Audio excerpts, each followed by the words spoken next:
Hi guys, and welcome on Cheaters and Jerks. This channel is about real-life cheating stories and consequences. I know, Sarah replied, her voice filled with a joy I'd never heard before. This time, I'm keeping it. No more deleting of baby. We're going to have our family, Matt. Our legacy. I staggered back from the door, my free hand clamped over my mouth to stifle any sound. But let's start from the beginning, right after your subscription to this channel. I pulled into the driveway of my suburban Alabama home, cutting the engine with a sigh of relief. The business trip had been grueling, but productive. I'd managed to secure a major contract for my logistics company, one that would set us up nicely for the next fiscal year. But more than that, I was excited to surprise Sarah. My pregnant wife had no idea I was coming home early, and I couldn't wait to see the look on her face.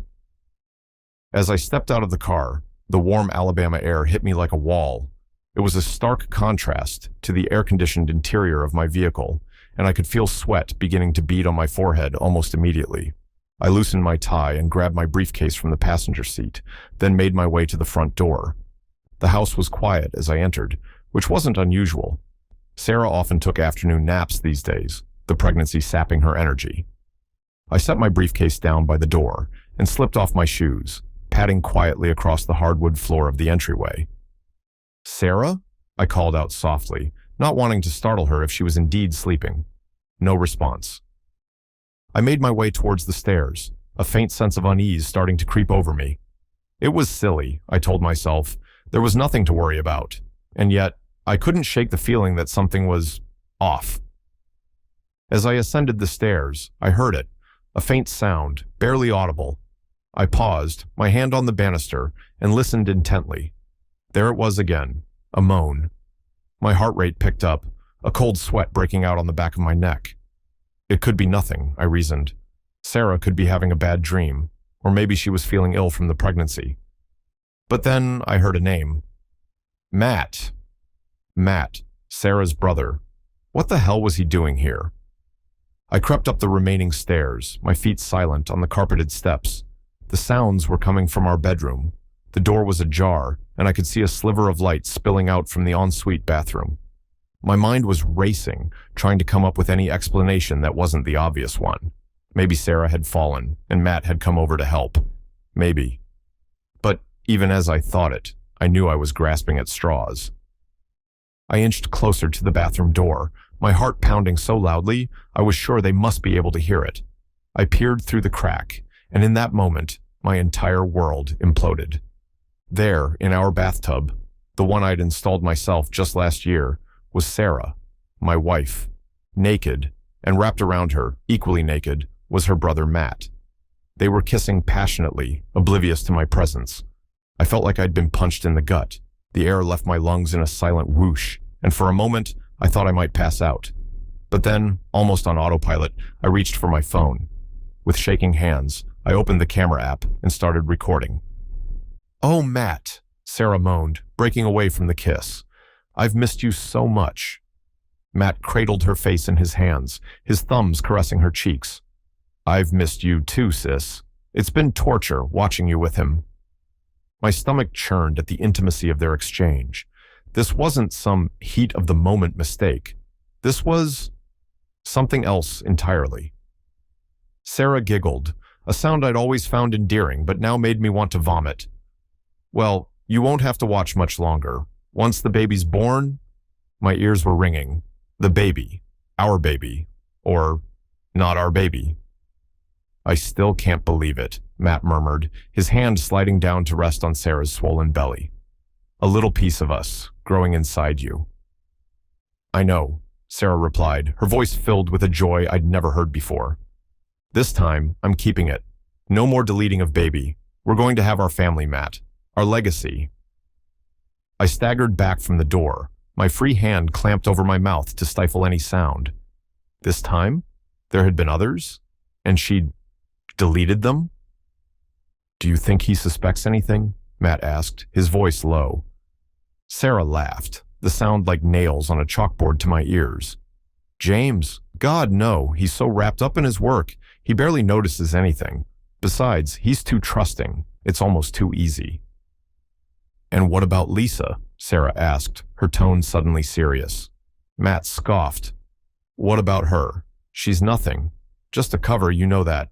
Besides, she's too scared of me to say anything, even if she did suspect. I just worry, Sarah said softly. If anyone found out. No one's going to find out, Matt assured her. We've kept this secret since we were kids. Mom's the only one who ever knew, and she's locked away for good. Mom? But Sarah had always told me her mother was dead. Another lie in a seemingly endless stream of deceptions. I still feel bad about that sometimes, Sarah mused. Do you think we should have told the truth? About Dad? Are you kidding? Matt's voice was harsh. She killed him, Sarah. Self-defense or not, she deserved what she got. Besides, it worked out better for us this way, didn't it? I'd heard enough. More than enough. I backed away from the door, my mind reeling. I needed to get out of there. I needed to think. Somehow, I made it down the stairs and out the front door without making a sound. I climbed into my car, gripping the steering wheel so tightly my knuckles turned white. For a long moment, I just sat there, trying to process what I'd just witnessed. My wife, my unborn child, my entire life. It had all been a lie. I wanted to scream. I wanted to cry. I wanted to march back into that house and confront them. But I didn't, because beneath the shock and the pain, another emotion was starting to surface. Rage. Cold, calculated rage. They thought I was stupid, trusting, easy to fool. Well, they were about to learn just how wrong they were. I started the car, my mind already formulating a plan. I needed more information, and I knew just where to start. As I pulled out of the driveway, I punched an address into my GPS, Matt's house, where his wife, Lisa, would be waiting. Unaware that her entire life was about to be turned upside down, just like mine had been. The drive to Matt and Lisa's house was a blur. My mind was racing, replaying the scene I'd witnessed over and over again. Each time, it felt like a fresh stab to the heart, but I pushed the pain aside, focusing instead on what I needed to do next. I pulled up in front of a modest two-story house, not unlike my own. For a moment, I just sat there, staring at the front door. What was I going to say?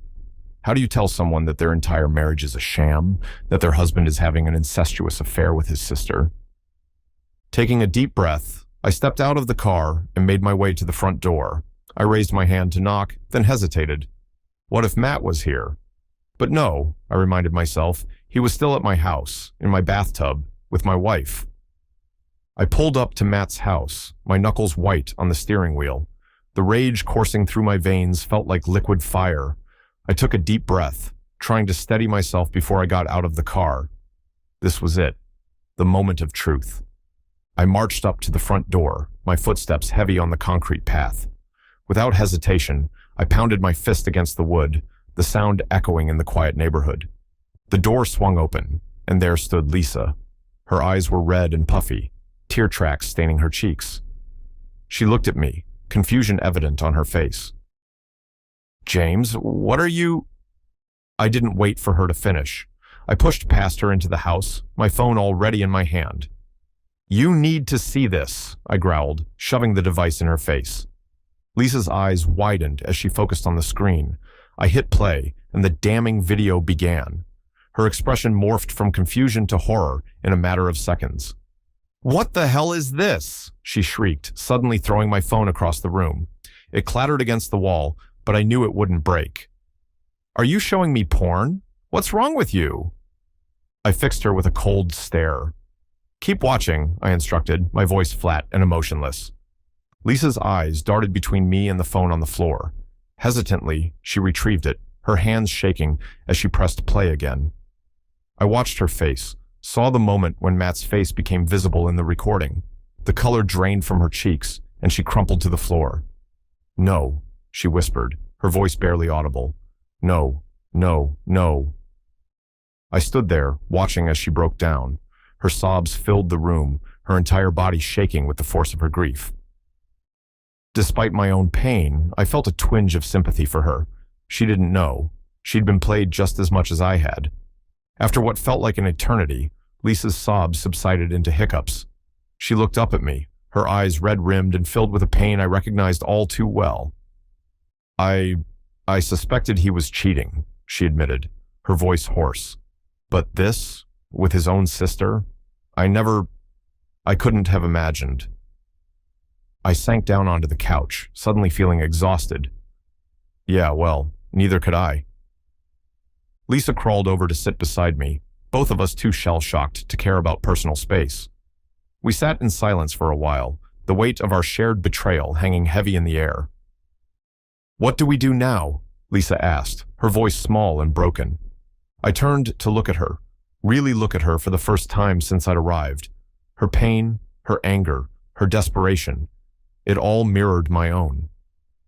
In that moment, something shifted between us. An unspoken understanding, a dark camaraderie born from our mutual devastation. Before I knew what was happening, Lisa's lips were on mine. The kiss was hard, angry, desperate. I should have pushed her away, but I didn't. Instead, I pulled her closer, my hands tangling in her hair as we both sought to lose ourselves in each other. We stumbled to the bedroom, tearing at each other's clothes. There was nothing romantic about it, just raw need, a desperate attempt to feel something, anything other than the crushing weight of betrayal. Afterwards, we lay side by side, staring at the ceiling. The silence stretched between us, neither of us quite sure what to say. Finally, I reached for my phone, pulling up the video again. As I watched, something caught my attention. Wait, I muttered, sitting up. Did you hear that? Yeah. Lisa propped herself up on her elbow, peering at the screen. Hear what? I rewound the video, turning up the volume. There it was, Sarah mentioning the name of a prison. That's where their mother is, I explained. We need to find out more. We got dressed quickly, the awkwardness of our encounter forgotten in the face of this new lead. I followed Lisa to Matt's home office, watching as she rifled through drawers and filing cabinets. Here, she said, pulling out a stack of old documents, school records, family stuff. We spread the papers out on the desk, poring over them. As we pieced together the information, the full picture began to emerge. Sarah and Matt had indeed been raised together in a small town. The shock of it hit Lisa hard. He lied, she whispered, her voice trembling. Everything he told me about his childhood, his family, it was all lies. I placed a hand on her shoulder, offering what little comfort I could. We have what we need now, I said, gesturing to the documents spread before us. We can confront them with the truth. The drive to the prison felt like a fever dream. The yellow lines on the road blurred together as my knuckles tightened around the wheel. I didn't even notice how fast I was going, but speed limits didn't matter in moments like this. The tape recorder stashed in my glove compartment clicked each time we hit a bump. That damn recording. Sarah's voice, Matt's voice, vile, twisted words that stuck in my head like a bad song on repeat. When I pulled up to the gate of the prison, my heart was like a machine pumping ice through my veins. It honestly took everything not to punch the gas and crash right through the damn thing. Who you here to see? The corrections officer standing at the gate didn't bat an eye when I rolled down the window. I hesitated for a moment. The words felt strange in my mouth. Rebecca Silva. He glanced down at a clipboard, like this was just another Thursday afternoon shift. All business. I leaned into my seat, putting on that casual confidence I'd spent years crafting in boardrooms. She ain't on the visitor list, he said. I glanced up, pulled on a concerned face, the kind designed to make people feel like they were ducking up if they didn't help you. Look, man, I'm her daughter's husband. I ran a hand through my hair, making sure to keep my voice low and calm, like someone barely holding it together. She's dying. It was her wish to see her mom or at least pass along a message. That was the trick with people like him. Make it feel like they're part of something bigger. Make them want to help you. His face softened, just briefly. He couldn't say no to a good sob story. Nobody could, especially with a guy like me standing there, looking all torn apart by shit that wasn't even real. All right, he muttered. I can give you 5 minutes. I dipped my chin, acting grateful, but inwardly I felt a dark satisfaction. If only they knew the real reason this visit was happening. I wasn't a grieving husband. Not anymore. Sitting across from her, Rebecca Silva almost didn't seem real. I'd been expecting something different, maybe someone frail-looking, deteriorated by years of prison food and lost hope. But she wasn't any of that. Her iron gray hair was pulled back neatly, her eyes cold but bright, like she was sitting on some horrible truth, and yet at peace with it. "I know who you are." Her voice was soft, even sweet, but there was an edge behind it. "Sarah showed me your picture once. You're not what I imagined, though." I shifted in my chair, unexpected discomfort creeping up my spine. "She talks about me?" "She used to, back when she thought there was still hope for her, hope that the two of you could somehow make it work." She let out a small chuckle, but nothing about it was funny. "But I don't think she believes that anymore. Not really." I wasn't sure what to say. What could I say in response to that? I leaned back, watching her. "What about Matt?" Her smile faded, her lips tightening. "My children," she said slowly, "are damaged. I was too late to stop it, too weak when it mattered."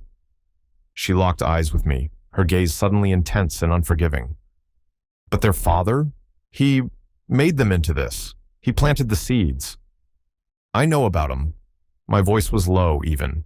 I didn't know much about the bastard, but I knew enough to know this whole twisted mess started with a monster. The smile came back, but this time it was twisted. "Do you, though?" She shifted in her chair, leaning closer like she was about to share a secret. And when she spoke, I wanted to throw up. "They were kids," she started softly. "When your father, your protector, turns into something dark, how does that child's mind cope? It's survival." She paused, as if considering whether I was even worthy of hearing the rest. Apparently, I was. They turned to each other. First, it was innocent, comfort, but then it became something more, something wrong, darker, until there was no going back. She leaned back in her chair, her eyes narrowing slightly. "At first, I didn't know. I thought they'd just grown close. Too close, maybe. But I was tired. Too much living in fear, waiting for another fist, another bottle being thrown." Her voice trailed off. When she snapped back into focus, her gaze was harsher. By the time I knew what they were, what they'd become, it was too late for me to save them. A heavy silence clung to the room. My thoughts were racing, but I kept my mouth shut, trying to absorb it all. "I killed their father because I thought that would free them." Her voice shook, but only briefly. "I thought if I removed the disease, they could heal. But instead, they've become worse." She stared down at her hands, as if seeing the blood for the first time. "I should have done more than kill him. I should have never had kids in the first place." I swallowed, the words swelling in my throat. "And now?" Her face hardened. "Now? They're his legacy. I created new monsters, worse than him." She met my eyes, something dark flickering in hers. "Tell them I don't ever want to see them again. They've become something I don't even recognize. They should have stayed away from each other, but they couldn't, can't, they never will." I sat there for a moment, nothing left to ask, nothing left to hear. When I stood, I could still feel her gaze threading through my spine like a needle, but I didn't look back. The weather outside the prison had turned. Deep storm clouds gathered, as if the world could feel just how messed up everything had become. My mind was clearer now, though, clarity born of rage and disgust, both at them, but also at myself for letting it get this far. I had thought a confrontation would end this. A little bit of truth-telling, some confrontations, divorces, maybe even a physical fight. But this? Their bond, whatever the hell it was, went deeper than I imagined. It had a history. Their sick little dance didn't start with an affair. It started with some kind of survival instinct that had turned rotten. And now, after what I'd just learned, every step I took felt more certain than the last. They wouldn't just lose each other, their trust, or some facade of a marriage. They were going to lose everything. I dialed Sarah's number, making my voice soft and worn, just like I'd look when I finally came home. "Hey," I started, feigning weariness. "Bad news. Looks like things are running late here. I'm stuck for at least a couple more days at the conference." She sighed on the other end. "Oh, well, I guess we'll see you when we see you." Should I pick up dinner? Just in case it's later. I heard a faint murmur in the background. Must have been Matt. I smiled as I slipped into my car. Yeah, why don't you? Make something nice. Keep things cozy until I'm back. I hung up before she could reply, the wheels already in motion. One more errand before tonight. I sat in my truck, engine idling just enough to feel that low hum through the steering wheel. The windshield fogged slightly from my slow, steady breaths. My phone buzzed in the cup holder, the screen lighting up with a notification. Showtime, I muttered to myself, pulling it closer. The camera feed flicked on, the familiar view of my living room coming to life on screen. The quality wasn't half bad, considering the trash cam I shoved in the corner behind the lamp. I'd chosen the perfect spot, just out of view, just enough to catch everything.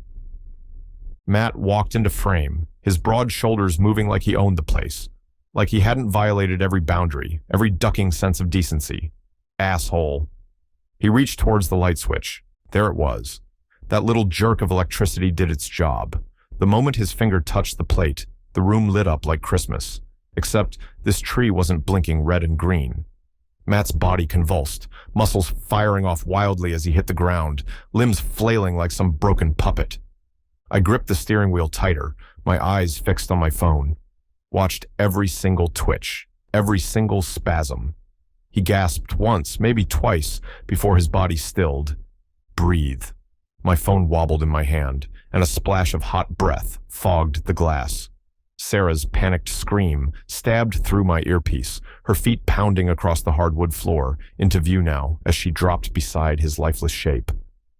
She was crying, pulling his body towards her like it was a bad dream she could shake him awake from. I could barely make out her words, but the pain in her voice cut through it all. A weird sort of satisfaction flooded my chest. For all her planning, all her secrets, reality finally slammed its cold, hard fist into her. It's too late, babe, I whispered to the screen. Just static now, watching her sob over the corpse of her greatest protector, her lover, her damn brother. Her screams finally died down, dulling into barely audible pleads as she shook him. This was it, the destruction of everything that held them together. I let out a slow exhale and dropped the phone onto the passenger seat. When I got home, the scene looked just right for the part. Cops were already there, lights from their cruisers flashing across my front yard. I parked haphazardly down the block, ran towards the house like I had no idea what I was about to face. It wasn't too hard to summon up some shaking hands and wide eyes when I saw Sarah pale as a ghost on the porch, her clothes stained with Matt's blood. "He's gone, James," she managed, barely choking out the words. Red, puffy eyes locked onto me like she was searching for something I couldn't give her. What the hell happened? My voice cracked, pushing through the act, aiming for just the right amount of shock. Sarah? She collapsed into my arms right there, a mess of sobs. Normally, something that raw would tug at anyone's sympathy. But for me, standing there against her trembling frame, it was like ice water washing over my spine. Cold, clear, calming. Matt was ducking dead, and the bastard deserved worse. "We need to go," I whispered in her ear. "Come on, we'll go to the hospital. You're in shock." She nodded, dazed, letting me guide her to the car like I was the only thing holding her together. The sterile lights of the ER flickered overhead as Sarah lay there, the nurse running tests, poking, prodding, doing what they always did. But it wasn't long before a doctor stepped in, his face grim. I recognized the expression before he even said the words. He leaned over her, spoke with the subtlety of a punch to the gut. "The stress has led to a miscarriage." Sarah froze. Her hand trembled where it lay on her stomach, eyes staring somewhere beyond him, beyond me. She didn't scream, not like she had with Matt. Instead, this quiet, shocked gasp escaped her lips. Hurt bloomed across her features, but only for a moment. I squeezed her hand, murmuring soft words no one would ever believe came off my lips, the whole while hiding the smile building beneath. A slow sense of satisfaction warmed my chest once again. I filed for divorce the next day, catching Sarah completely off guard. As I handed her the papers, I couldn't help but flash a sardonic grin. "It's the least I could do after helping you through the miscarriage," I quipped, watching her face contort with confusion and pain.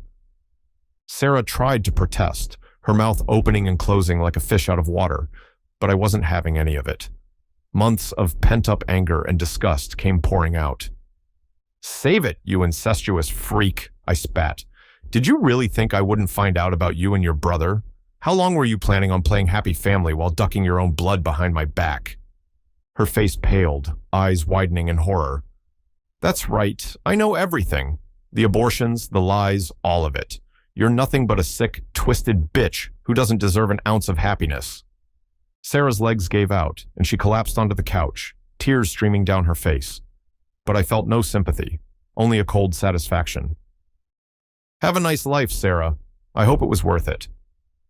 I turned on my heel and walked out, feeling lighter than I had in months. The weight of betrayal and lies lifted off my shoulders with each step. I left Alabama behind, cutting all ties with my old life. It was time for a fresh start, somewhere far away from the memories that haunted me.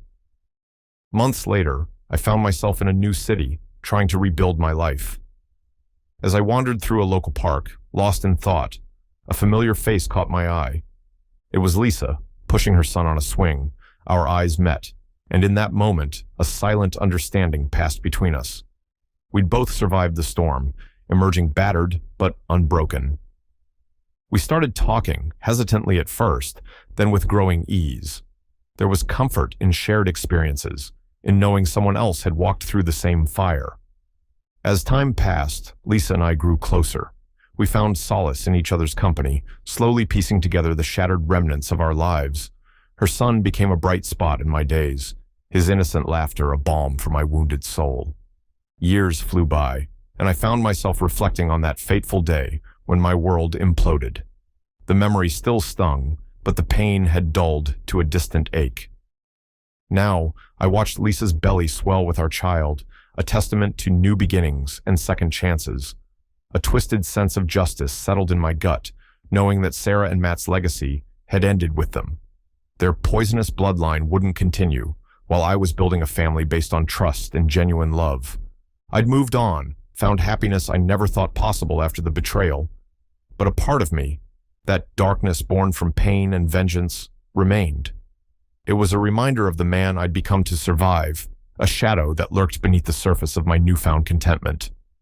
As I held Lisa close, feeling our unborn child kick, I couldn't help but smile. It wasn't just happiness I felt, but a grim satisfaction. In the end, I'd gotten the last laugh. Hey everyone, if you found this story gripping and want more jaw-dropping tales, don't forget to hit like and subscribe. Turn on notifications so you're always in the loop. So you're always in the loop. So you're always in the loop.